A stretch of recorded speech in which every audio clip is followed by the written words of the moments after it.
welcome to this week's edition of Mainly Motorsports. Can you and I be friends? Here we go. This is Mainly Motorsports, a comprehensive rundown of all the local racing action with your host, Steve Perry. People tell me, when they see me, you're the guy, the Mainly guy. Highlights, in-depth interviews, and stories behind the action. Add to the show at 207-324-1220. Live on the radio, live video stream, and on demand as a podcast. My goal in life is to have an empire, my Mainly empire. Now, let's get local.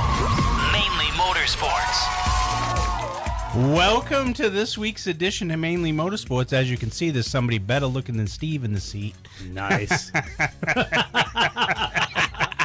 Nice. This is going to be a fun one, folks. Yeah. We're just kind of dubbing around. Steve and Debbie are still on vacation down at their. They went down to the Roval this weekend to watch SVG do SVG things. I didn't have to watch a second of that race. I just figured it was going to be the SVG. I hit Roval. the. Is he still in the chase or whatever they call it now? He is. Yeah. Yeah. That's not Debbie, by the way. No, over I'm here. not Steve either. Over here today, we got We found NASCAR's Andy Byron in the house playing the role of Debbie Dorr today. Wait, we got our own wait. blonde. We got our own blonde. I got to make sure that I'm 100% Debbie Dorr. Okay. Oh, we're good. All right, we're done. Yes. Okay. That was well planned. Nice. Okay, we're ready to go now. Nice. Yeah. That's good stuff, man. Andy Byron, welcome to the show. I did not know that was coming. Yeah, no, I knew that. So, the reason why we're laughing so hard is you have to check out our video stream. We're on the Seacoast Oldies YouTube. We're also streaming on Facebook here tonight. You can download the show after we're done through Spotify. Just search Mainly Motorsports on the search bar and make sure you get every single new episode that pops up right around 7:30 or so. But for the live drop, we're on 104.3 FM, 1220 AM. Your smart speaker, SeacoastOldies.com. Also, the Seacoast Oldies app. And we'd love for you to be part of the show, too. It's 207-324-1220. That's 324-1220. Got a special guest later on tonight, Greg? Yeah, two-time and defending Milk Bowl winner, Marcel Gravel. The man who kissed the cow. Yeah. He's going to be joining us about 6:20. Mm-hmm. We got a couple results, but then we're going to talk some safety with Andy and some other things, you know. There's been a lot going on inside Maine Racing, not just necessarily on the track. It's about people who have left the track, in the last couple of months or so. Cam Childs is, one of them, and we're going to talk about something from the safety side of things, Andy, a little bit later on during the program. Because earlier in the day, I thought with his recovery, he would be able to join the show. I saw some things where, there was definitely some progress there, but you were quick to say, no, he's in no condition to be on the radio now. No, he's still a hurt unit from what I can see on his wife updates it pretty regularly, and we're all wishing the best for him. Yeah. But he's still got a long road to hoe, Absolutely. This show is brought to you by our friends over at Rejuvenate Canico, now with they have the best flour in all of Maine, supplying Maine and New Hampshire. They also have a retail location going up in Parsonsfield, so Rejuvenate Canico. Make sure if you're messing around on Facebook to give them a like, and also on Instagram as well. Dow Excavating Inc., that is Matt Dow and his group, still looking for that qualified CDL driver. You want to drive, but be in your bed every single night. There's something that's as someone who's if you've driven a lot in life, that's something that you really want to do, and if you want to wind down your career a little bit and take some extra time to enjoy life, but also get out there, make some money, and do it locally, whether it's Cumberland County or York County. DowExcavatingInc.com for all of the details. Andy, you and I were over at Riverhead. The Riverhead, yes. Oh my God! Over the weekend, did you stay the next day? I stayed till Sunday and traveled home. I couldn't. I bet you your travel was better than mine. What happened? 7 hours for a 4-hour ride. What happened? Connecticut happened. It's called a parking lot. $3.95? No, $95, because I have the commercial vehicle from NASCAR and trailer. Yeah, so yes, my day turned from a 4.5 hour to 7 because Connecticut happened. Oh my God, I'm so glad. I'm not gonna gloat, but it got to a point where Riverhead, the track is awesome. If you're a Mainer, going there stinks, right? Because you're either gonna go to New York City and then bang a left and go halfway down through Long Island, or to Andy's point, you're gonna go to New London and then you're gonna take the ferry. And I've done that enough this year, right? So it was 10 o'clock. I was still jacked from the race because it was an awesome race. It was good. We'll talk about there in a little bit. But I was like, what do I do? Do I go to the hotel and then take the first ferry at 6:30 in the morning? Or do I roll the dice and go, you know what, I'm going to pretend to be 25 and drive all night? And that won. So I grabbed myself a C4, ripped the C4 at 10:30 p.m. I was in New York by midnight, and then nice cruise on the way home. I was in bed by 4 a.m. Oh. So it was good. I mean, Sunday stunk, and then Monday was tough as well. The older you get, if you get out of your, I don't know, your schedule, right? I go to bed religiously 8:30 every single night. I'd love to go to bed earlier, but that's kind of where I land. And I don't know about you guys. Are you routine people? I am now, not being a fireman anymore. I'm back into a routine, and what a difference it is sleeping 8 straight hours without a problem. Yeah, I can't sleep 8 straight hours. Oh, I can. Oh, yeah. No, I mean, I can. Yeah. Can you? Oh, my God. I'm up every 2 hours. But anyway. Oh, no. That's called a small bladder. Yeah. No, not to pee. I just wake up and I'm like, oh, I forgot, whatever the reason is. Well, I'm up and on, but I'm in bed for more than 8 hours. I get up to go pee, but then I go back. Right. No, the regular sleep is key. I mean, I don't care what human you are, Right. just normal sleep. Wow, what a difference that was. And then when you're off for that one day, Oh, I'm a jacked up? bear. Yeah. No, I'm a bear. I tell my kids and my wife, I'm like, yeah, I didn't sleep good. And they know that's the key word of don't mess with dad. yeah. How many days does it take you to recover? A day. A solid Really? day. Yeah. It takes a solid day. It's Tuesday, and I'm just coming back to live. Greg's like, I don't know. Every day blends into the other. You're ripping some caffeine now, aren't you, over there? No, it's not. Well, a little bit, but it's What not. is it, a Diet Coke? Yeah, just a Diet Coke. There's some caffeine in Diet Coke. Yeah. If you don't have that for 3 days, you get a headache. That's Yeah, right. I do. No, it's less than 3 days with me. But Riverhead, man, did you watch it, Greg? I did not. I just watched the end highlight, and I just laughed to myself because the last time Andy called in and we were talking about the championship chase and stuff like that, and I'm like, man, Bias has got to get through Riverhead, and he did. I guess he did. Oh, he he got did. through. He Boston knocked. He knocked Yeah. the king of Riverhead off the mountain. You know, Yeah, so it's to been say. what was the stat? 5 years since the last time either Silk or Bonsinger have won that Haven't- race? yeah. It was haven't about won, yeah. that. It was the last 7 races over the course of the 3 years. Okay. So, yeah, back to 2022 was the last time. I think it was Kyle Soper that won. But otherwise, Yes. it's been Silk and Bonsignor back and forth the whole time. And did you talk to Beers at all on Saturday? Did you get a chance? I did. Yeah, I talked to him in post-race tech and talked to him. And so that contact at the late race where he made a pass, and man, Riverhead's got a huge bump in turn 4, 3, the middle of 3, almost into 4. I was in the chase truck and I was in the passenger seat. Rich was driving, another modified official, and we both saw it, and both of us like screamed at the top of our lungs, like, "Oh no, here we go!" Right. It was just sheet metal, and basically the bumpers didn't line up. It took 51 of Bonsinger went down. Beers was there and just kind of drifted up and just hooked the sheet metal. It looked more catastrophic than it was. But he didn't get him out of line, and then he passed him cleanly when he came back around. It was the cleanest Riverhead bump that you could possibly have. Oh, in that area? Oh, yeah. Yeah. That bump is tremendous. I mean, we were watching the cars being so upset right in front of us, like bouncing around and bottoming out, and none of the cars lined up when they came through 3 and 4. I was like, oh, boy, here we go. Yeah, they're just rock'em sock'em robots there. Just- It usually is, and Yeah. I got to say, for Riverhead, it was... They were on each other and moving each other and leaning on each other, but it was fairly clean. It was a quick race. It was quick race. Yeah. I mean, I was on track for 2, disabled vehicles. That was it. They looked spectacular. Mark Stewart in turn 1, that was a suspension issue that we had to get. He ended his day, and then what was it? The 88. Hirschman? No, 88. No, Hirschman drove away on us. He was back. right. He was all set. The 88 of Turbish, he was in the wall. He was there was mad. There was stuff all over the place, and I got a funny story on that one. So there's stuff all over the place. We're picking up. He's doing his thing. Roger's all messed up, and he's mad. So our series says that the driver has to be escorted to a vehicle. We can't let them go to the infield.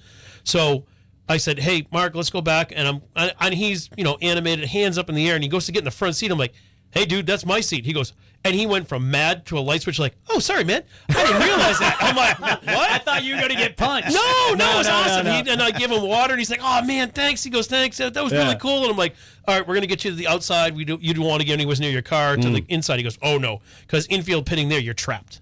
Oh my God. Long Island, you're trapped.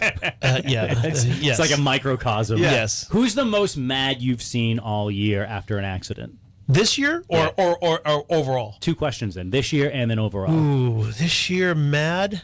Nobody's been really that crazy or anything. They've all been great to me. They understand that.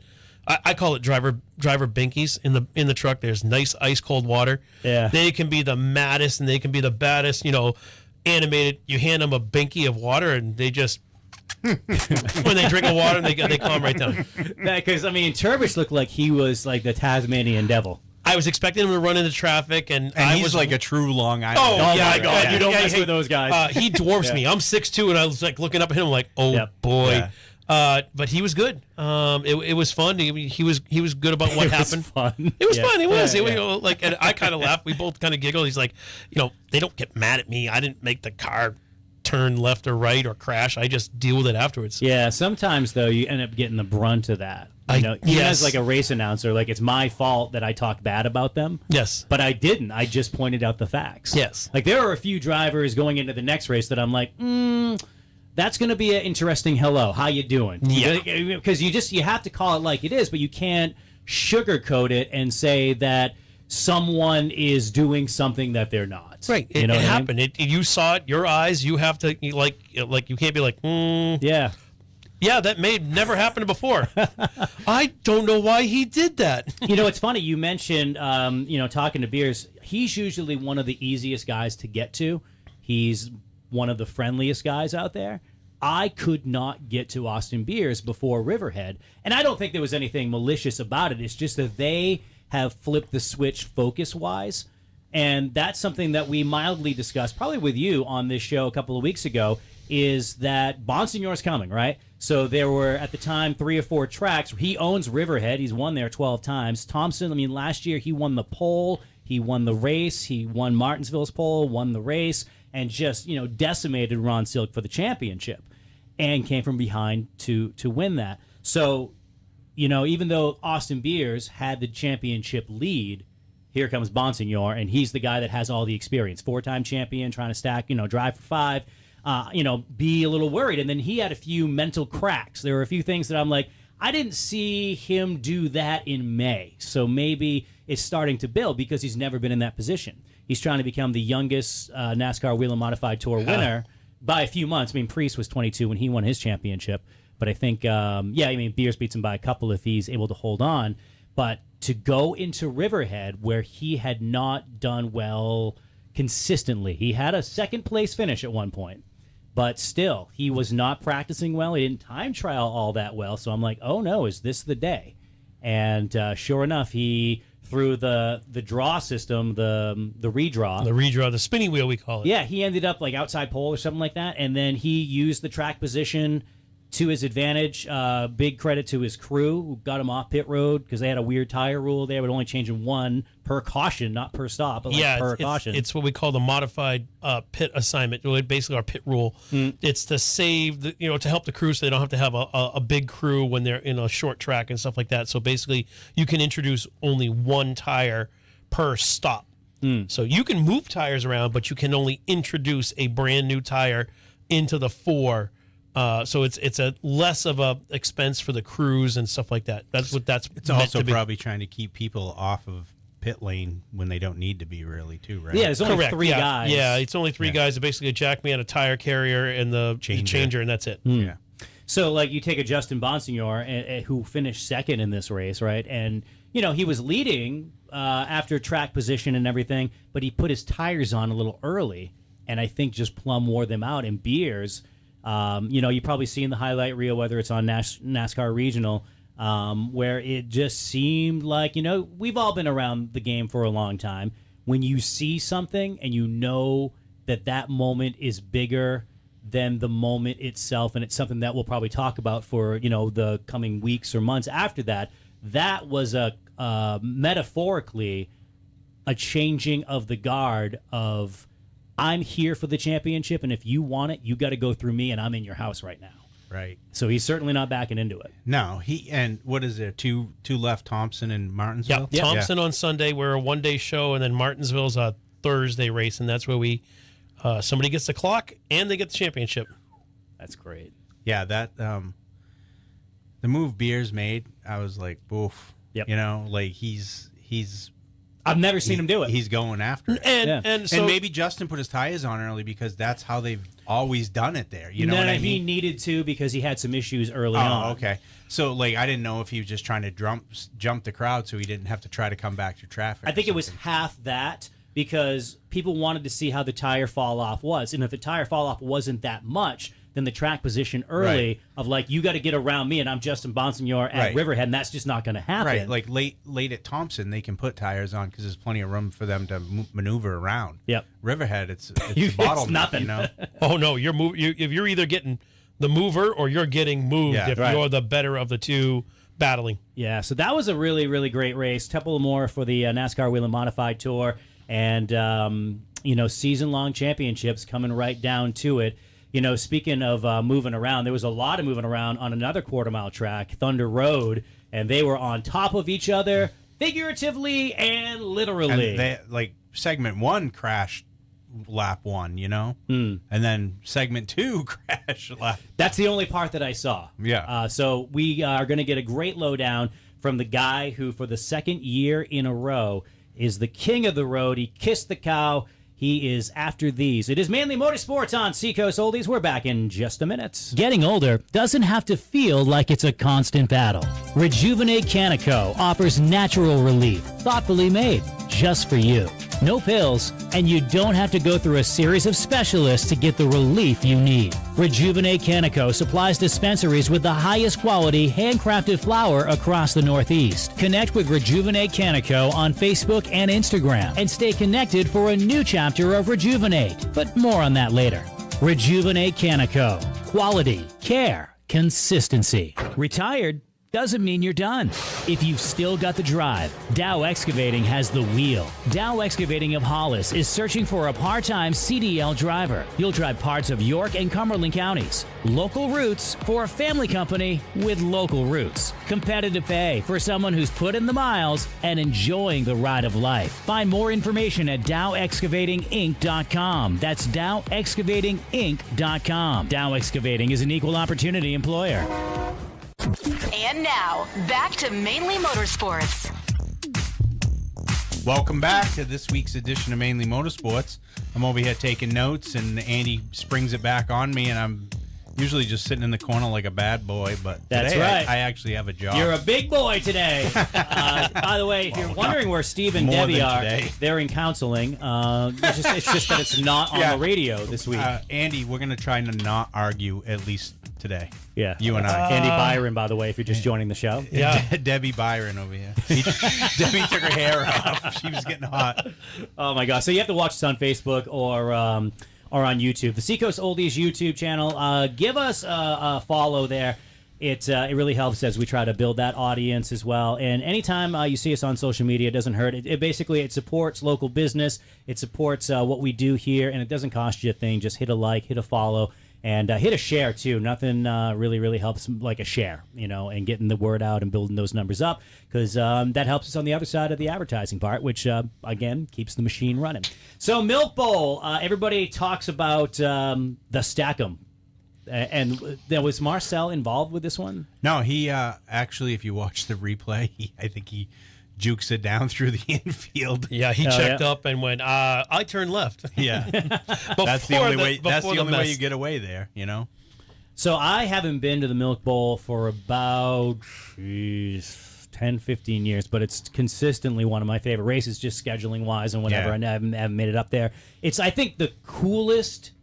To me, when I started watching racing in the 80s, it was the coolest thing that I remember seeing, where I was like, oh, we got to go to that and everything. So we'll talk more about that in just a little bit. But this is a guy who has been the coolest thing that we've seen the last couple of years because he has been the winner. Welcome to Mainly Motorsports. You're live on the air, Marcel Gravel. Good evening. Yeah, guys, thanks for having me. I appreciate it. It was cool once Greg reached out, and thankfully I was able to make it work. So thanks for having me. What were you doing? Why were you not going to be able to join us? So I'm a pretty avid deer hunter, and I haven't gotten to do that over the weekend. And like the season fired up, and I had deer on camera that I want to try to get killed, and the rain, the rain came, and I was like, well, I'll be damned. I don't want to let my buddy Greg down, so I better get on this show. Nice. Was Megan jealous that you kissed the cow again? Oh, absolutely. I mean, how can you not be jealous watching your husband kiss another woman 2 years in a row in front of all those people? Do you have a technique with the cow that you don't have with your woman? Yeah, I'm much more aggressive with the cow. You know, they seem to be more receptive to the grabbing their face and getting right into it. Kiss her gently. Just so you know, I don't know if I wrote this to you or not. This is not Black Flag. So don't swear. Too deep in the show. Don't say anything. We have terrestrial radio. We have to adhere to FCC laws.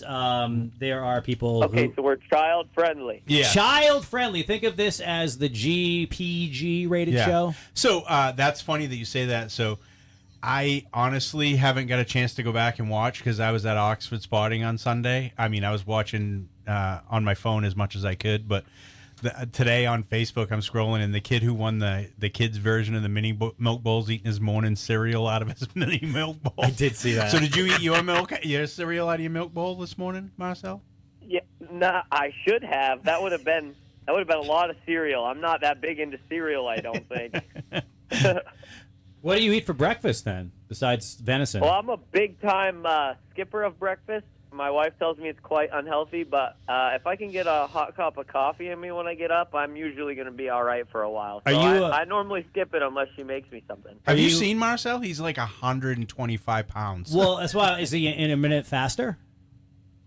What's that? I go with no. He said he was intermittent faster. No, he's just busy.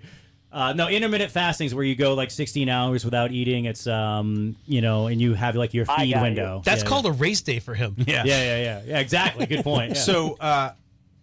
So one of the things like that's great about the milk bowl is, I think Ken used to describe it as like every man's race or something, the every man's race, something like that.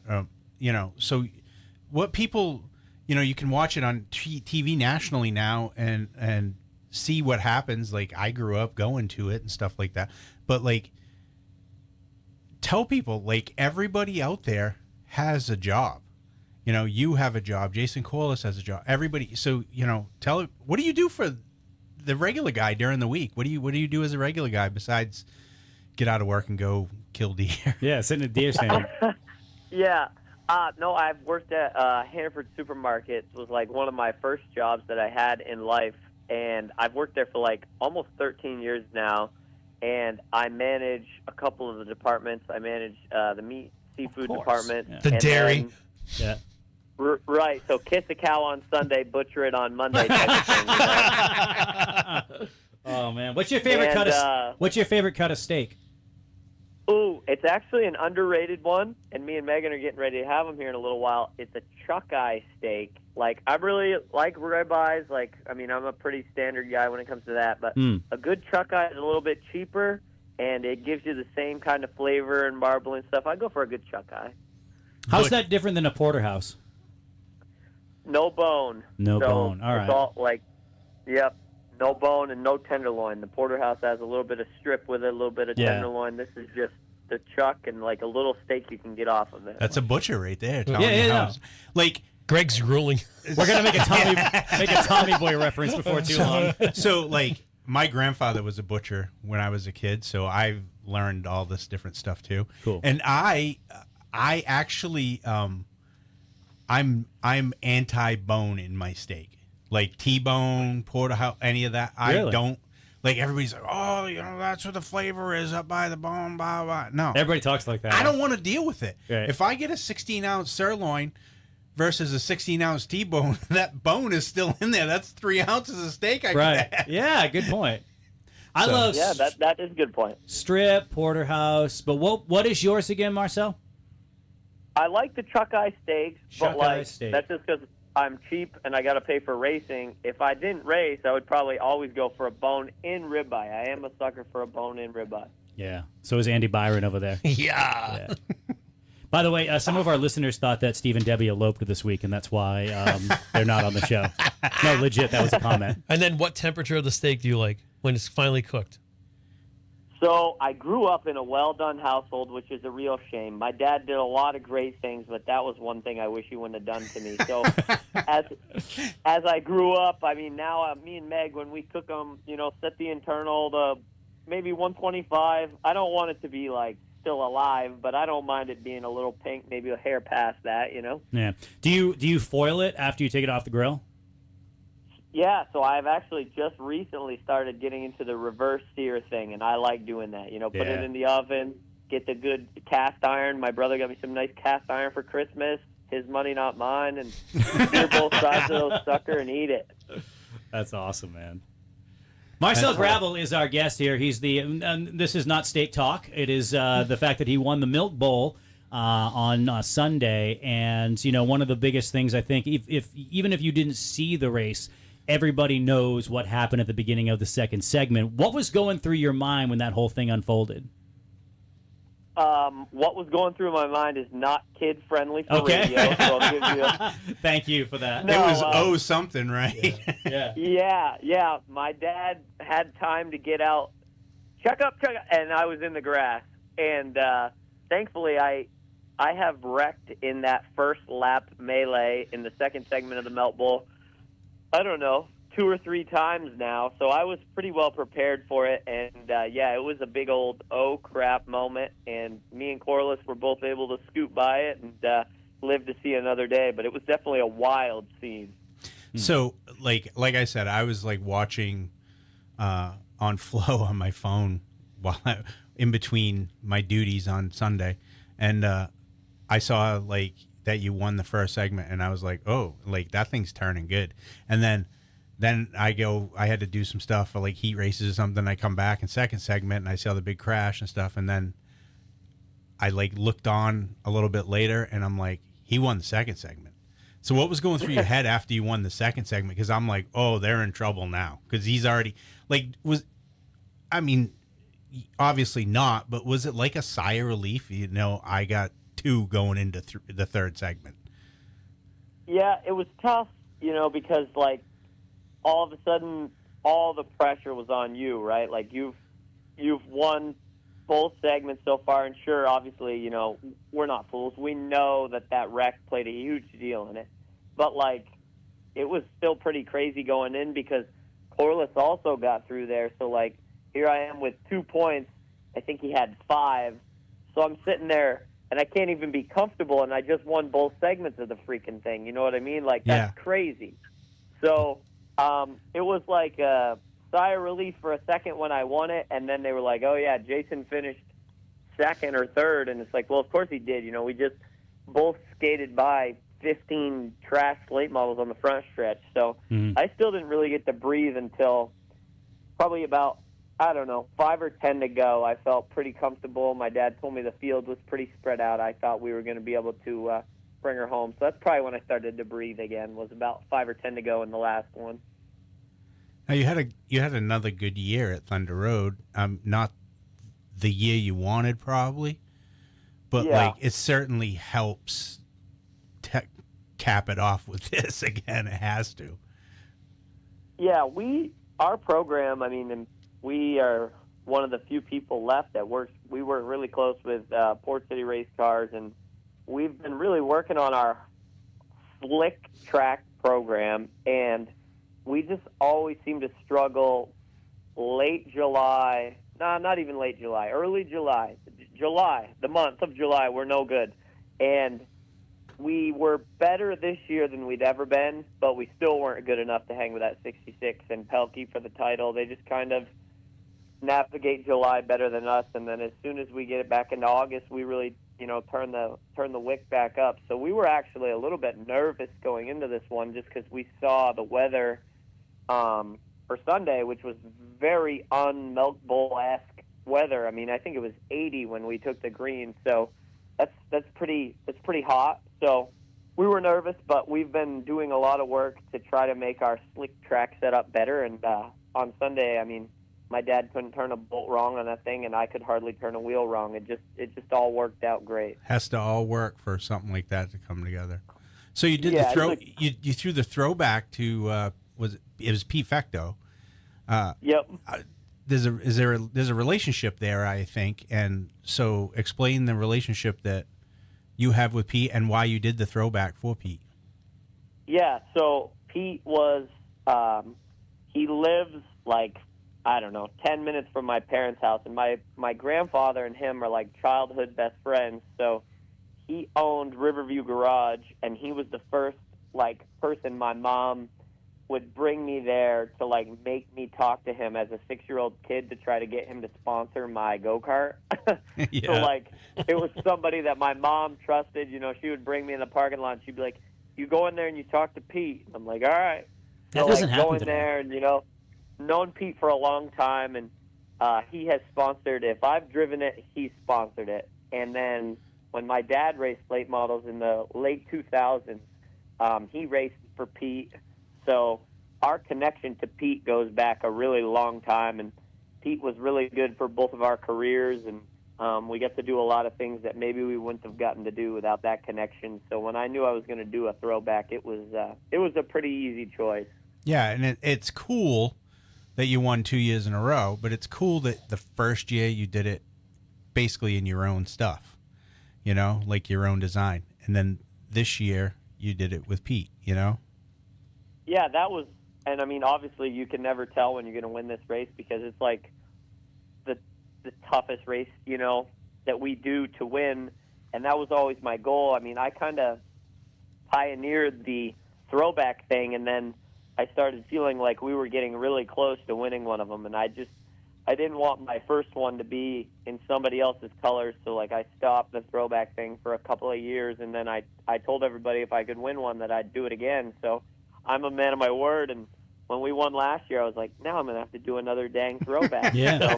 So, Who's next on the list? it was really cool, and I was actually, and I don't think I told anybody this, so I was actually nervous because the car that I did the throwback for, Pete won the pole for the Melt Bowl, and he won 2 segments, and he finished second in the Melt Bowl.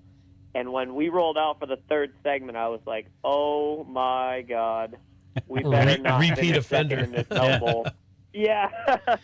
Did Pete So come I up to was you? a Was he little like, bit this is nervous. what I did wrong? Yeah. No, thankfully, I think he was maybe as nervous as me, so I don't even remember seeing him between the second and the third segment, but he was very present all weekend. I think he needed a little time just like I did. Marcel Gravel is our guest here, a second straight Milk Bowl winner, and you mentioned winning the pole. You did it by the slimmest of margins. How often do you time trial every year? One time a year. Wow. So how hard is it Yeah. for you to get in that mindset of going around Thunder Road for just a couple of laps and really making it count? For some reason, even though we don't do it often, I've always found that it's easy would be the wrong word, but like getting in the mindset to time trial for me is easy. Getting the pole is obviously not easy. The race just means so much to me that it's not that hard for me to really lock in and focus when it comes to that because I'm pretty I'm pretty goal-oriented guy. I like when I decide, that I want to be good at something, I'm not always good at everything I want to be good at, but if I can really put my mind to it, and I want to be a good time trialer, like this is the second time we've got the pole, and this is the third time we've been on the front row, and like I really put a lot of pressure on myself to make sure that I do my job and, go out there and nail it for 2 laps. And thankfully this year, I mean, we had a great car, so it was going to be pretty hard for me to screw it up. Even though it was really warm. You know, so that's another question. You know, you mentioned how you kind of, you know, you struggled during July and August during the really hot months, and then you were worried looking at the forecast. Did you change your setup for this warm October day than what you had planned, thinking that it would be a regular October day, like say a few weeks leading into the Milk Bowl? Yeah, 100%. I mean, and I owe a lot of it to my crew chief is my dad, and we had a great plan. Him and my tire guy, Jeff, they are like the ones that, you know, they're 1 and 2, you know, in our team, and they work so well together, and we knew Sunday was going to be hot, so all weekend long whether it was Jeff with the tires or Dad with the setup or, you know, all these little tweaks that we could make, we were planning on knowing that we needed to be our best at the hottest time on Sunday. So I owe it to my whole team, but Dad and Jeff really gave me a stout piece when it came time to roll out for that second segment at the hottest part of the day. And obviously skating by the wreck was great, but then being able to drive up through there, we made minor changes, but they were super effective, and hopefully we can write that down so maybe next July doesn't suck. Put it in the notebook, my man. Hey, are you gonna do another throwback next year, or have you even thought about the next person that you're gonna do?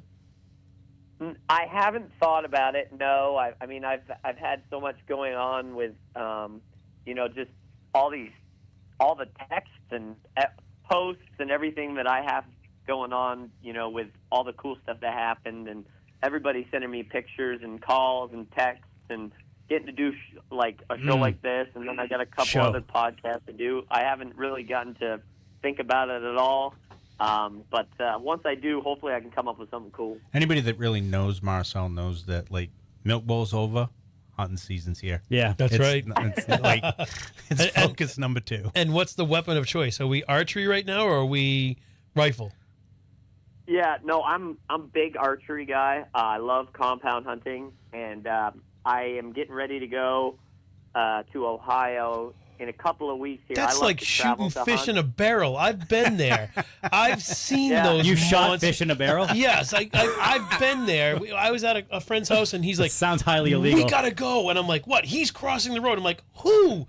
At the soybean fields, this monster buck just crossed the road and didn't care that we were staring at him 10 feet away. So I mean, it's fun out there with they're big. Like what they're shooting up here and you know, harvesting up here is a dog compared to what they cut down in Ohio and over in Ohio. So we've gone from shooting fish in a barrel to shooting and harvesting dogs. Pretty much, yeah. Comparable oh my size. Goodness. Wow. Hey, what is the tell us a deer story on one that got away that's still in your mind? Oh, probably. So I go to Ohio every year, and I go to Indiana every year. And 2 years ago in Indiana, my brother came with me. My brother is United States Marine, and so he doesn't get to go to like a lot of stuff. So whenever we can plan something around him, we always do. Well, he went with us, and he shot a good deer a couple days before I shot, you know, at this deer that I didn't kill. And he was recording me, and apparently the pressure of being recorded while deer hunting makes me an incredibly lousy shot, because I gave this deer a haircut, and I didn't get to live it down. And I never get to live it down ever. When we go to Indiana, between him and my grandfather, my dad gives me some slack, but missed a nice big buck, and my brother's got it on camera to prove it. That's awful. What's harder, missing a deer or losing a race? Oh, God, missing a deer. I lose about 15 races a year, and I try not to miss any deer. Right. That's awesome. So a lot of people out there, I don't know if they realize or not. I mean, we have talked about it on here before, but when Marcel's not available to spot for Cole Roby, I'm spotting for Cole Roby, or vice versa, you know? So obviously Cole's made great strides this year, and I like to attribute that a lot to Marcel helping him in the seat. And I mean, I never driven, but I've watched so many races that but did you keep an eye on Cole's day at all? I mean, I know you were really busy, but That was the most Chris Farley question ever. So, you were really busy. We know you were really busy. No, of course. And I mean, Cole's like, I mean, I have a little brother, but Cole's a long ways younger than me compared to him. And Cole is like a little brother that I didn't have. And I love nothing more than to see his success. And I did try to monitor it, throughout the day. And my crew guys, knew if they saw something about Cole to try to let me know. And shout out to him and to his old man, because they both gave me a call. They were both one of the first people to call me, and his Uncle Derek, and I'm really close with the whole family, and it was really cool that he was able to close off the championship. And Jared told me the only way I wasn't going to get fired from my spotting duty was if I went out there and won the Melt Bowl. That was the only way he was going to let me miss Lee. So I got to keep my job, and that was good. But no, that's great. Cole's a great kid and comes from a great family, and I was happy to see him bring home the Grand State title. Yeah, I was watching Cole earlier this year, which is where I ran into you, Marcel, and learned that you were with that team. What's one thing that you've taught Cole this year, or you've tried to hammer into him, that you've seen results on and that he's doing now? I think it's actually pretty easy. Is I remember early in the year at Loudon, Cole is like he just got so much. I didn't understand this until I got a little bit older, but Cole just has so much raw talent. You could just put him in anything, and he's going to be fast. And we just needed to get him the racecraft stuff. So at Loudon this year, I remember we were mired deep in the pack, and I had to talk him out of going 4 wide for 25th. Yes. And then this year we get later in the year and we're up at maybe it was Chaudière, or it was the race before Chaudière. I don't remember what it was, and I saw him think about 3 wide, and before I could even tell him it was a bad idea, he pulled right back in line and just, kept riding it out. So I would say that I just have really tried to preach to him, let's live to race another lap, and we got good stuff. Jared's given him, fantastic equipment. So we're going to be just fine, and I always try to preach to him, let's just get him next lap. And he's came so far maturity-wise, and his racecraft is miles past where it was in April when we were at Loudon. Absolutely. The only place that I encourage him to go 3 wide is Oxford. Yeah.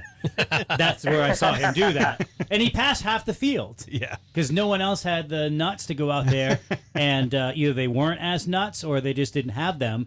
Cole's like, all right, we'll go. He didn't know what was bad for him. Right.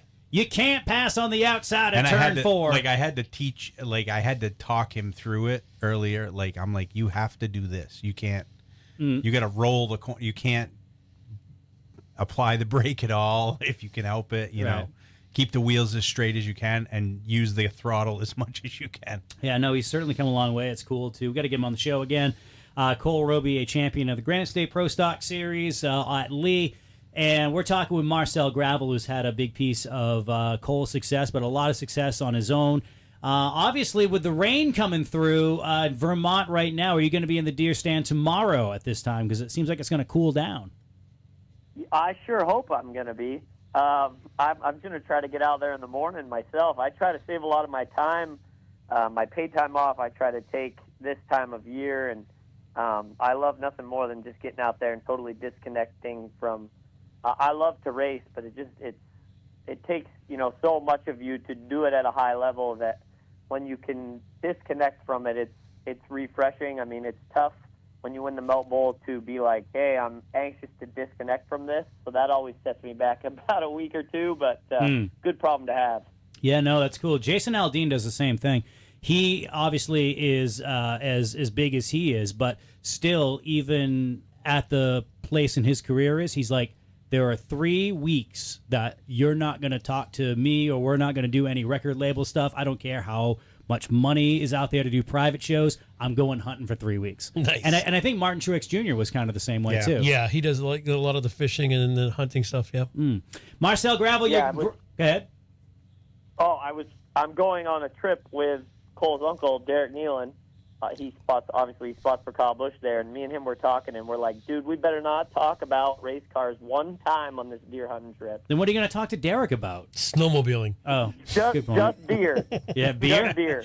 Deer. Oh. Beer, both. Deer, beer. Yeah. All right, man. Marcel, thank you for taking time out of your deer hunting schedule to join us here on the racing program to celebrate your second win as a Milk Bowl champion. As a Vermont kid, I'm sure that means the world. It's one of our favorite races to watch, and all the best when a local comes in there and just continues to perform at that high level. So thank you for joining our show. Congrats again, pal. Yeah, guys, thank you. I appreciate you having me on, and thanks for the congrats. It did. It was a big day for all of us, and I already can't wait for next year. Love it. Marcel Gravel, our guest this evening on Mainly Motorsports. We'd love for you to join the program as well if you were at the Milk Bowl. If you were at Lee USA Speedway, if you were at Riverhead, what else was going on this weekend? Oxford, because you were up at Oxford. They had the makeup for their championship night. That was a pretty big day. How about we recap that after we do these? It is Mainly Motorsports on Seacoast Oldies. Retired doesn't mean you're done. If you've still got the drive, Dow Excavating has the wheel. Dow Excavating of Hollis is searching for a part-time CDL driver. You'll drive parts of York and Cumberland counties. Local routes for a family company with local roots. Competitive pay for someone who's put in the miles and enjoying the ride of life. Find more information at dowexcavatinginc.com. That's dowexcavatinginc.com. Dow Excavating is an equal opportunity employer. Getting older doesn't have to feel like it's a constant battle. Rejuvenate Canico offers natural relief, thoughtfully made, just for you.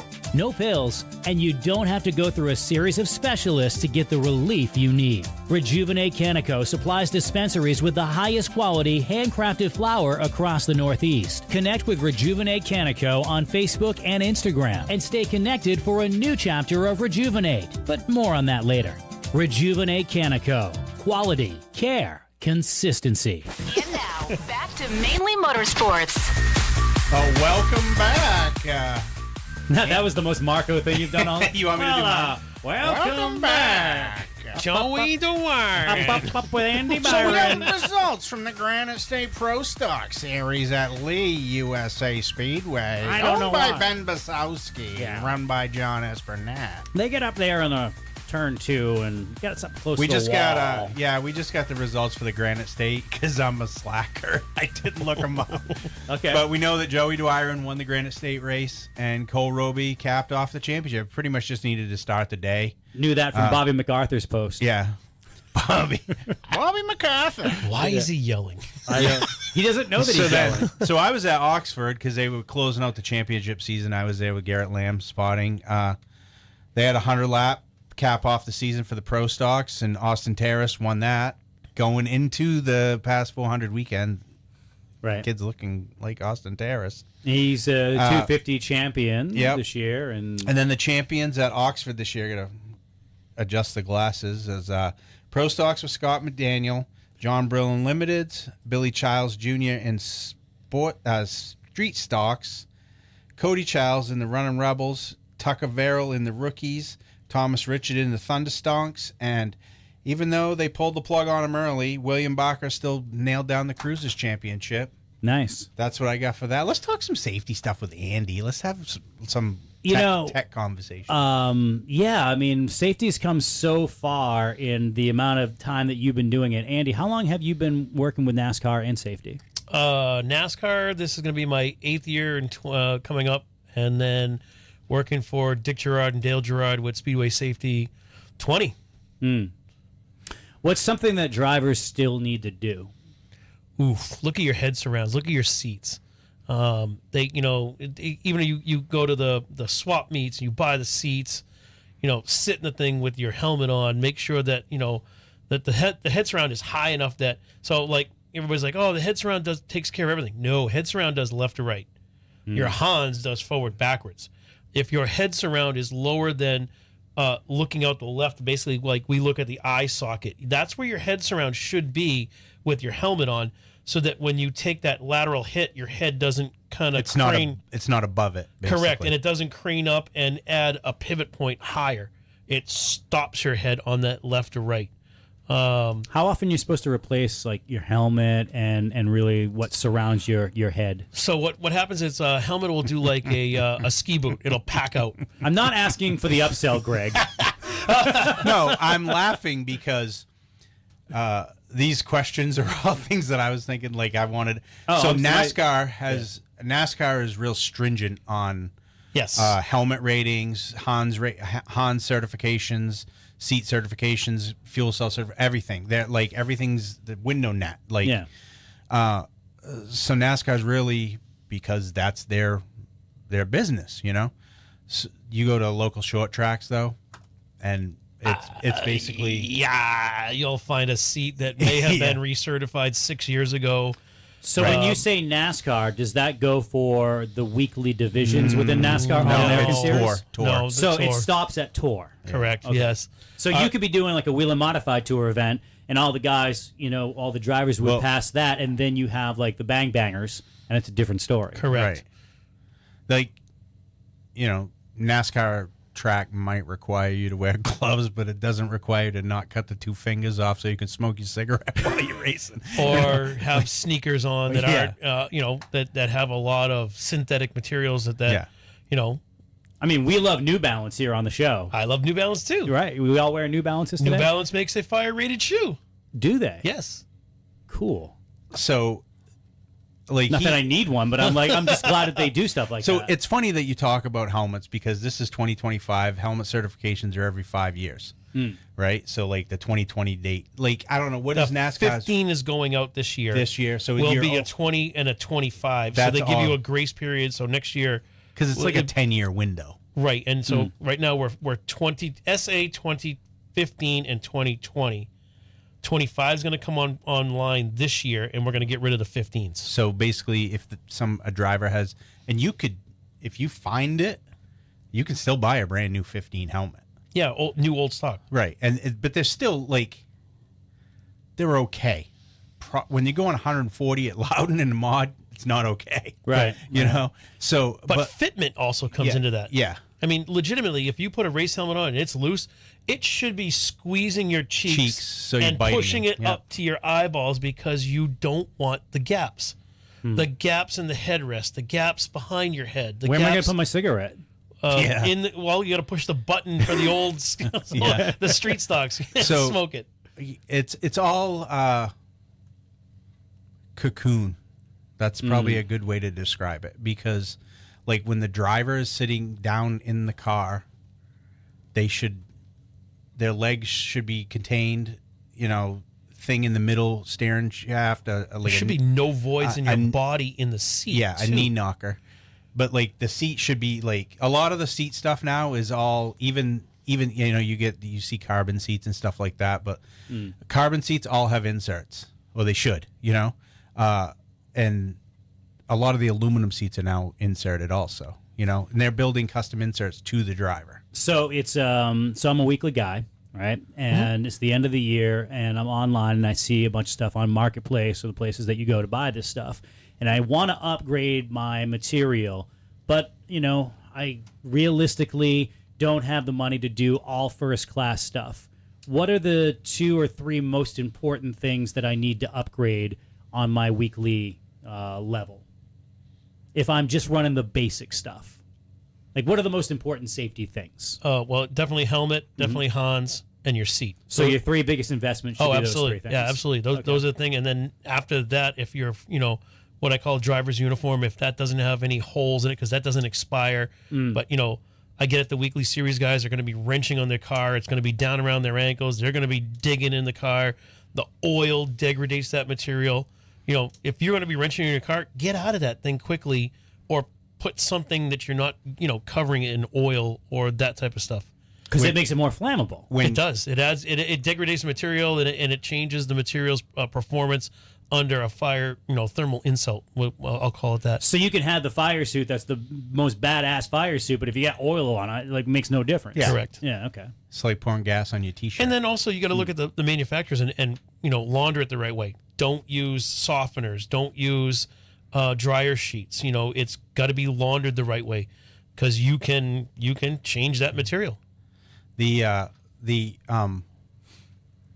The other big thing too that a lot of people don't do is layer up.